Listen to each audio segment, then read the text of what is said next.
സ്വർഗത്തിന്റെ വർത്തമാനം പറഞ്ഞു കൊടുക്കുക.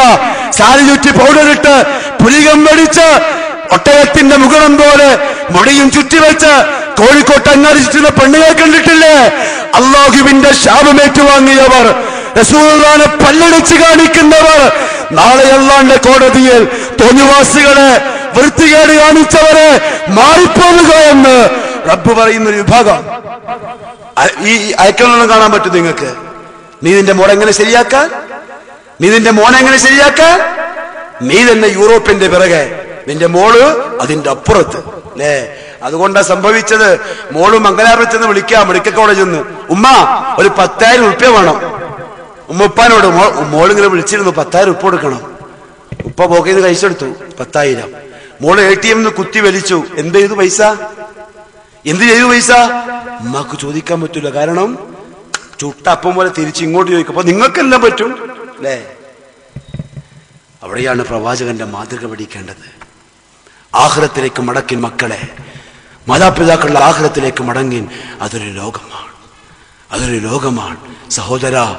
കണ്ണിനെ കുറിച്ച് ചോദ്യമുണ്ടാവും, കാതിനെ കുറിച്ച് ചോദ്യമുണ്ടാവും, തലയോട്ടിയിലുള്ള തലച്ചോറിനെ കുറിച്ച് ചോദ്യമുണ്ടാവും. അള്ളാഹു മാപ്പാക്കി തരട്ടെ സഹോദര.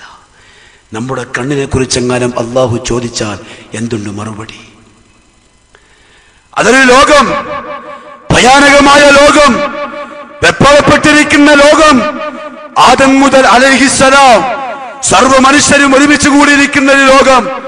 അള്ളാഹുവിന്റെ കോടതി, രാജാതിരാജന്റെ കോടതി, ഭരണാധികാരിയുടെ കോടതി, സ്വേച്ഛാധിപതിയുടെ കോടതി വളപ്പ് ഒരുമിച്ച് കൂടിയിരിക്കുന്നതോ രാജാക്കന്മാരും പ്രഭുക്കന്മാരും ഭരണാധിപന്മാരും അധികാരവർഗവും ആലിമീങ്ങളും ഔലിയാക്കളും പ്രവാചകന്മാരും സർവരും ഒരുമിച്ച് കൂടിയ കോടതി. മനുഷ്യന്മാര് മുഴുവനും ആ ജഡ്ജിയെ പ്രതീക്ഷിക്കുന്ന ഒരു സന്ദർഭം. ഖുർആൻ വജാഅ റബ്ബുക വൽ മലകു സഫൻ സഫാ.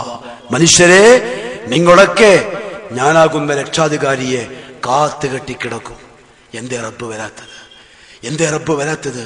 സഹിക്കാൻ വയ്യ, ചൂട് സഹിക്കാൻ വയ്യ. ആവലാതിയും വേവലാതിയും ആരുമില്ല സഹായിക്കാൻ, ആരുമില്ല കൂടെ തരാൻ. എന്റെ ഭാരം ചുമക്കാൻ ഞാൻ സ്നേഹിച്ച ഭാര്യയില്ല, ഞാൻ ഖിദ്മത്ത് ചെയ്ത മാതാപിതാക്കളില്ല, എന്റെ പ്രിയപ്പെട്ട മക്കളില്ല, കൂട്ടുകാരോ കൂട്ടുകാരികളോ ഇല്ല, ആരോരുമില്ലാതെ ഓരോരുത്തർക്കും അവനവന്റെ ജോലിയുണ്ടവിടെ. ആരും ആരെയും തിരിഞ്ഞു നോക്കുന്നില്ല. എല്ലാവരുടെയും കണ്ണ് ഏകനായ അള്ളാഹുവിലേക്ക്. അള്ളാഹു പറയുന്നു വജാഅ റബ്ബുക്, പെട്ടെന്ന് നിന്റെ രക്ഷിതാവ് വരും. ആലോചിച്ചോക്കെ, ഭയങ്കരമായൊരു കോടതി. അവിടെ അള്ളാഹുവിനെ പ്രതീക്ഷിച്ചുകൊണ്ട് അടിയാറുകൾ. പെട്ടെന്ന് വജാഅ റബ്ബുക്, നിന്റെ രക്ഷിതാവ് വരികയാണ്. ഏതാ രക്ഷിതാവ്? ഒരുപാട് വർഷക്കാലം ഭൂമിയിൽ നമ്മളെ തീറ്റിപ്പോറ്റിയ നമ്മുടെ റബ്ബ് അല്ലേ? നാം ആർക്ക് വേണ്ടി നമസ്കരിച്ചോ? നാം ആരോട് ദുആ ചെയ്തോ? നാം ആരോട് സഹായം ചോദിച്ചോ? നാം ആരെ ആശ്രയിച്ചോ? ആ റബ്ബ് അടിമകളുടെ മുന്നിലേക്ക് വരികയാണ്. വജാഅ റബ്ബുക് വൽ മലകു സഫൻ സഫാ. രക്ഷിതാവിന്റെ ഭാഗത്ത് അണിയായി മലക്കുകളും ഉണ്ടാകും. വജീഅ യൗമഇദിൻ ബിജഹന്നം, നരകത്തെ കൊണ്ടുവരപ്പെടും. മനുഷ്യൻ നരകത്തെ കാണും. നരകത്തിന്റെ പേടിപ്പെടുത്തുന്ന, നരകത്തിന്റെ വേദനയേറിയ കാഴ്ചകൾ അത് കണ്ട് മനുഷ്യൻ വേവലാതിയോടെ, വെപ്രാളത്തോടെ, കെടുകിടക്കുന്ന പേടിയോടെ അല്ലാഹു റബ്ബുൽ ഇസ്സത്തിന്റെ ഔദാര്യത്തെ പ്രതീക്ഷിക്കും. ഇല്ല, നരകം അങ്ങനത്തെ ഒരു ലോകമാണ്, കടുകടുത്ത ലോകം. അല്ലാഹു പറഞ്ഞു വസാഅത് മസീറ, മനുഷ്യരെ നരകത്തിൽ പോകാൻ കൊതിക്കണ്ട കേട്ടോ, അത് മോശമാണ്. ആര് പറഞ്ഞു? നരക സൃഷ്ടിച്ച റബ്ബ്. അങ്ങനെ സഹോദരി, പട്ടുമെത്തയിൽ കിടന്നുറങ്ങവേ സൗന്ദര്യത്തിന് കുഴപ്പമില്ല, പ്രമാണിത്വത്തിന് കുഴപ്പമില്ല, സമ്പത്തിന് കുഴപ്പമില്ല. പക്ഷെ നിന്റെ രക്ഷിതാവ് പറഞ്ഞു നരകത്തിന്റെ തീ അത് നിങ്ങളെ കൊണ്ട് സഹിക്കാൻ പറ്റുന്ന തീയല്ല. വല്ലദീന യഖൂലൂന റബ്ബനാ, വല്ലദീന യഖൂലൂൻ, എന്റെ അടിയാറുകൾ ഒരു കൂട്ടമാണ്. യഖൂലൂന, അവര് പറയും, റബ്ബനാ, നമ്മുടെ രക്ഷിതാവേ, ഇസ്രിഫ് അന്നാ അദാബ ജഹന്നം, നരകശിക്ഷയിൽ നിന്ന് നീ നമ്മളെ കാത്തുകൊള്ളണമേ. അടിയാറുകൾ ദുആ ചെയ്യും. എന്തുകൊണ്ടാണ്? നമ്മുടെ രക്ഷിതാവ് വർണ്ണിച്ച നരകം നമുക്ക് ഓർമ്മയുണ്ട്. പറഞ്ഞില്ലേ, അള്ളാഹു പറഞ്ഞു, ഞാൻ അവിടെ കുടിക്കാൻ കൊടുക്കുന്ന പാനീയം തുസ്ഖാ മിൻ ഐനിൻ ആനിയ, ചുട്ടുപൊള്ളുന്ന ഉറവ കുടിക്കാൻ കൊടുക്കും ഞാൻ. ലആകിലൂന മിൻ ഷജറത്തിൻ മിൻ സഖൂം, സഖൂം എന്ന് പേരുള്ള വൃക്ഷം അതായിരിക്കും കഴിക്കുക. അത് കഴിക്കുന്നതോടെ തീരാത്ത ദാഹമുള്ളവനായി മാറും അവൻ. ദാഹിക്കുന്നവന് ഹമീം എന്ന് പേരുള്ള ചുട്ടുപൊടുത്ത വെള്ളം ഞാൻ കുടിക്കാൻ കൊടുക്കും. അവന്റെ ശരീരമാസകലം ഉരുക്കിക്കളയും ആ വെള്ളം. ലൈസ ലഹും തആമുൻ ഇല്ലാ മിൻ ദരിയ, മരുഭൂമികളിൽ ഒട്ടകത്തിന്റെ നാവിന് തിന്നാൻ കഴിയുന്ന കള്ളിമുൾച്ചെടികൾ, അതിനേക്കാളും ക്രൂരമായ ഒട്ടകത്തിന്റെ പോലും തിന്നാൻ സാധിക്കാത്ത ഒരുതരം മുൾച്ചെടി നരകവാസികൾക്ക് തിന്നാൻ കൊടുക്കും. വമാ അദ്റാക മൽ ഹുതമ, വമാ അദ്റാക മൽ ഹുതമ, ഒരു നരകത്തിന്റെ പേര് ഹുതമ. വമാ അദ്റാക, അറിയുമോ എന്താണെന്ന്? നാറുല്ലാഹിൽ മൂഖദ, കത്തിച്ചൊലിച്ചുകൊണ്ടിരിക്കുന്ന അല്ലാഹുവിന്റെ തീ, ദുനിയാവിന്റെ തീയല്ല. അല്ലതീ തത്വലു അലൽ അഫ്ഇദ, മനുഷ്യരുടെ ഹൃദയങ്ങളെ അടക്കിപ്പിടിക്കുന്ന തീ, ഹൃദയത്തെ കത്തിച്ച് ചാമ്പലാക്കുന്ന തീ. ഇന്നഹാ അലൈഹിം മുസദ, നിന്റെ മേൽ മൂടപ്പെടുകയാണ് ആ നരകം. വജിഅ യൗമഇദിൻ ബിജഹന്നം, കൊണ്ടുവരും. പിന്നെയോ മനുഷ്യനോട് ചോദ്യം ആരംഭിക്കും അല്ലാഹ്. ലാ യസാലു ഖദമ ബിനി ആദം, ആദം സന്താനങ്ങളുടെ കാൽപാദം ചലിപ്പിക്കാൻ പറ്റൂല. ഹത്താ യുസ്അല അൻ ഖംസിൻ, 5 കാര്യങ്ങളെ കുറിച്ച് ചോദ്യം ചെയ്യപ്പെടും വരെ. അള്ളാന്റെ പ്രവാചകന്റെ മുബാറക്കായ നാവുകൊണ്ട് പറഞ്ഞാൽ കള്ളമല്ല സഹോദര, അതൊരു യാഥാർത്ഥ്യമാണ്. വമാ യന്തിഖു അനിൽ ഹവാ, ഇതൊന്നും സ്വയം പറഞ്ഞല്ല, പ്രവാചകനോട് അള്ളാഹു പറയിപ്പിച്ചത്.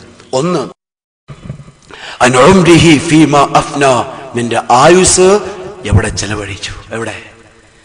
ഞാൻ എന്നോട് ചോദിക്കുന്നു, 25 വർഷക്കാലം ഞാൻ പ്രായപൂർത്തി ആയത് മുതൽ 25 വയസ്സ് വരെ എൻ്റെ ആയുസ് എവിടെ ചെലവഴിച്ചു? മറുപടി ഉണ്ടോ? ഓരോ നിമിഷങ്ങൾ ചോദിച്ചാൽ, ഓരോ മിനിറ്റുകൾ ചോദിച്ചാൽ, ഓരോ രാത്രിയെക്കുറിച്ച് അള്ളാഹു ചോദിച്ചാൽ, ലഹലക യാ ആയിഷ, അള്ളാഹുവെങ്ങാനും അടിമകളോട് അങ്ങനെ അണപൈ തീർത്ത് കണക്ക് ചോദിച്ചാൽ അവൻ നശിച്ചു. അവന് മറുപടിയില്ല. അള്ളാഹിന്റെ ഓശാരമില്ലാതെ വേറെ വഴിയില്ല.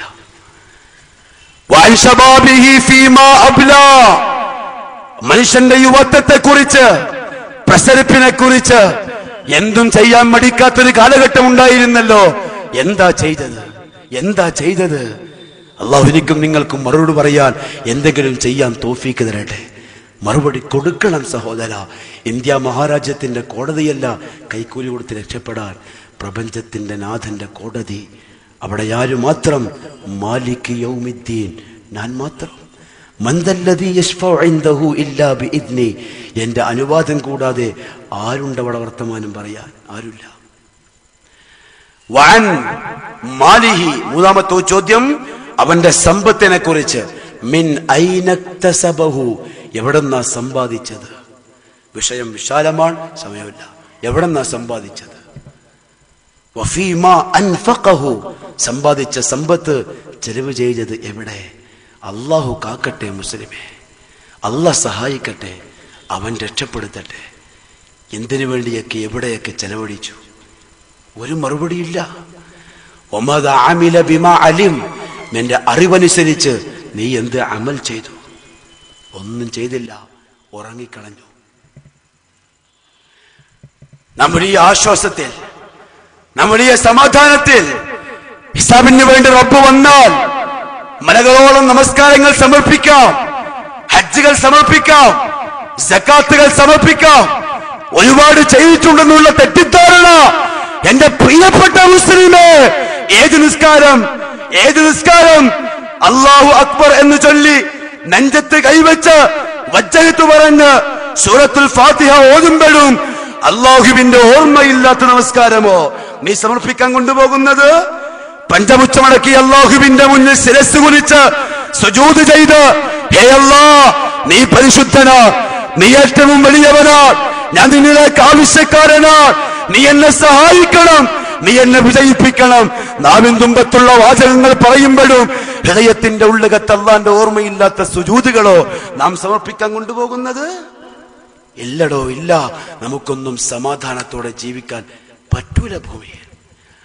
റസൂലുള്ളാഹി സ്വല്ലല്ലാഹു അലൈഹി വസല്ലം തങ്ങളുടെ സഹാബാക്കളെ കുറിച്ച് പറയപ്പെട്ടു, റുഹ്ബാനുൽ ലൈലി വഫുർസാനുൻ നഹാർ. രാത്രിയിൽ ആഖിറത്തെ ഓർത്ത് വെമ്പൽ കൊള്ളുന്ന മനസ്സുമായി ജീവിക്കുന്നവർ, പകൽ സമയം ദീനുൽ ഇസ്ലാമിന്റെ പ്രബോധനത്തിന് വേണ്ടി കുതിരപ്പുറത്ത് യാത്രയാകുന്നവർ. മുസ്ലിമിന്റെ ഗുണം ഫുൾ ടൈം ആഖിറ. ഞാൻ മരിക്കും, പിന്നെന്ത്? അല്ലാഹുവിന്റെ പ്രവാചകൻ പറഞ്ഞു, നീ എന്ത് ചെയ്തു? ഹിസാബിന് വേണ്ടി വരും റബ്ബ്. അവിടെ ഈ 5 ചോദ്യങ്ങൾ ഉണ്ടാകും. പിന്നൊരു ചോദ്യം, ഇന്ന സമഅ വൽ ബസറ വൽ ഫുആദ് കുല്ലു ഉലൈക കാന അൻഹു മസ്ഊല. നിന്റെ കണ്ണിനെ പറ്റി അല്ലാഹു നിന്നോട് ചോദിക്കും. എന്ത് കണ്ടു? എന്ത് നോക്കി? കാഴ്ച എന്ന അനുഗ്രഹം എന്തിനു വേണ്ടി ഉപയോഗിച്ചു? സീരിയൽ കാണാനോ, സിനിമ കാണാനോ, നാടകം കാണാനോ? നിന്റെ പ്രിയപ്പെട്ട പെൺകുട്ടികളെ യൂറോപ്പിന്റെ പച്ചയായ വേഷത്തിൽ അയച്ച് മറ്റുള്ളവന്റെ കണ്ണിന് കുളിർമയുണ്ടാക്കാനോ? നാണമില്ലേ മുസ്ലിം ഉമ്മമാരെ നിങ്ങൾക്ക്? നാണമില്ലേ? നിന്റെ കണ്ണിന്റെ മുന്നിലൂടെ നിന്റെ ചോരയിൽ പിറന്ന പൊന്നുമോള് യൂറോപ്പിന്റെ വേഷം ധരിച്ച് കോളേജിലേക്ക് പോകുമ്പോൾ നീ ടാറ്റ പറഞ്ഞ് യാത്രയാക്കുകയാണ്. അതേസമയം ആ പ്രവാചകനെ പോലെ, മോളെ നരകത്തിന്റെ വേഷമാണിത്, നീ സ്വർഗത്തിന്റെ വേഷം ധരിക്ക് എന്ന് പറയാൻ നിന്റെ നാവ് പൊങ്ങുന്നില്ലെങ്കിൽ നിന്നെ ഉമ്മ എന്ന് വിളിക്കാൻ പറ്റൂല. അള്ളാഹു മനസ്സിലാക്കി തരട്ടെ. കാഴ്ചയെക്കുറിച്ച് ചോദ്യമുണ്ട്. എന്താ കണ്ടത്? എന്താ നോക്കിയത്? എന്താണ് ആസ്വദിച്ചത്? ഭൗമിക ജീവിതത്തിന്റെ ആഡംബരങ്ങളോ, ദുനിയാവിന്റെ മനോഹാരിതയോ, അതിന്റെ ആസ്വാദനങ്ങളോ, അതിന്റെ അപ്പുറത്തുള്ള സംവിധായകനെ കണ്ടെത്താൻ കണ്ണെന്ന അനുഗ്രഹത്തെ ഉപയോഗിച്ചോ നീ? എന്റെ ഖുറാഫി വർഗമേ, മറുപടി പറയേണ്ടി വരും. അള്ളാഹു ചോദിക്കും, കിതാബ് കണ്ടില്ലടോ, ഖുർആൻ കണ്ടില്ലടോ, പ്രമാണങ്ങൾ കണ്ടില്ലടോ, എന്നിട്ടും നീ പൗരോഹിത്യത്തെ വിശ്വസിച്ചോ എന്നുള്ള ചോദിച്ചാൽ നിനക്ക് മറുപടി ഉണ്ടാവില്ല. കേൾവിയെക്കുറിച്ചും ഉടമസ്ഥന്റെ അടുത്ത് ചോദ്യമുണ്ടാകും. എന്താണ് ആ ചോദ്യം? ഞാൻ എന്റെ ഭാര്യന്റെ സൗണ്ട് കേട്ടാൽ അതല്ല ചോദ്യം. എന്റെ മക്കളുടെ ശബ്ദം അതല്ല. ഇസ്ലാം നിഷിദ്ധമാക്കിയ ശബ്ദം നീ എത്ര ശ്രവിച്ചു? എന്റെ ചെറുപ്പക്കാരാ, പ്ലെയിനിൽ പോയാലും, ട്രെയിനിൽ പോയാലും, ബസ്സിൽ പോയാലും, കാറിൽ പോയാലും, സൈക്കിളിൽ പോയാലും, വേണ്ട നടന്നു പോയാലും പിള്ളേരെ ചെവിയില് ഇയർഫോൺ ഉണ്ടാവും. ചെവി കേൾക്കാത്തോണ്ടല്ല, ഭജനന്മാരൊന്നുമല്ല, എ.ആർ. റഹ്മാന്റെ മ്യൂസിക് കേൾക്കുക, മൈക്കൽ ജാക്സന്റെ മ്യൂസിക് കേൾക്കുക. ഫുൾ ടൈം കോളേജ് കുമാരന്മാരുടെ ചെവിയിൽ ഈ സാധനം ഇല്ലെങ്കിൽ ഓൻ കോളേജ് കുമാരനല്ല, അല്ലേ?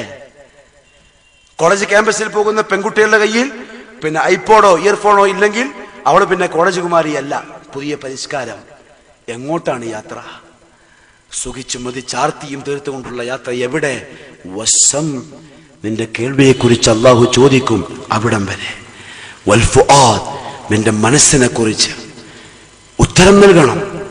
അള്ളാഹുവിന്റെ മുന്നിൽ കോടതിയിൽ അള്ളാഹു ഹാജരാകും, മനുഷ്യരാശിയോട് ചോദ്യം ചെയ്യും. അള്ളാഹു സുബ്ഹാനഹു വ തആല പരിശുദ്ധമായ ഖുർആനിൽ വ്യക്തമാക്കി, ഫഅമ്മാ മൻ സഖുലത് മവാസീനു ഫഹുവ ഫീ ഈശത്തിൻ റാദിയ. റബ്ബിന്റെ ചോദ്യങ്ങൾക്ക് ഉത്തരം നൽകി അള്ളാഹുവിന്റെ ഇഷ്ടം സമ്പാദിക്കുന്ന അടിയാറുകൾ, നന്മയുടെ തട്ടിന് ഭാരം കൂടുന്നവർ, ഫീ ഈശത്തിൻ റാദിയ, അവർ തൃപ്തികരമായ ജീവിതം. പക്ഷെ വഅമ്മാ മൻ ഖഫത് മവാസീനു, ആരുടെയെങ്കിലും തിന്മയുടെ തട്ടിന്റെ തൂക്കം കൂടുകയും നന്മയുടെ തട്ടിന്റെ തൂക്കം കുറയുകയും ചെയ്താൽ ഫഉമ്മുഹു ഹാവിയ, അവന്റെ അഭയസ്ഥാനം ഹാവിയ എന്ന സങ്കേതമാണ്. വമാ അദ്റാക മാഹിയ, അറിയുമോ അതെന്താണെന്ന്? നാറുൻ ഹാമിയ, അത് കത്തിജ്വലിക്കുന്ന നരകമാണ്. അവിടെ അല്ലാഹു തആല അസ്ഹാബുൽ യമീനും അസ്ഹാബുൽ ശിമാലും വേർതിരിക്കും. ഇവർ വലതുപക്ഷം, ഇവർ ഇടതുപക്ഷം, ഇവർ മുവഹിദീങ്ങൾ, ഇവർ മുശ്രിക്കീങ്ങളും മുബ്തദിഈങ്ങളും. അതേ സഹോദര, നാളെ അള്ളാഹുവിന്റെ കോടതിയിൽ മുഹമ്മദ് മുസ്തഫ സല്ലല്ലാഹു അലൈഹി വസല്ലം തങ്ങൾ ഹാജരാക്കപ്പെടും. റസൂലുള്ളാഹി തങ്ങളുടെ ഹൗദുൽ കൗസർ കുടിക്കാൻ അണിയണിയായി ഉമ്മത്ത് നിൽക്കുന്നുണ്ടാവും. ആ സമയം പറയപ്പെടും, വംതാസ്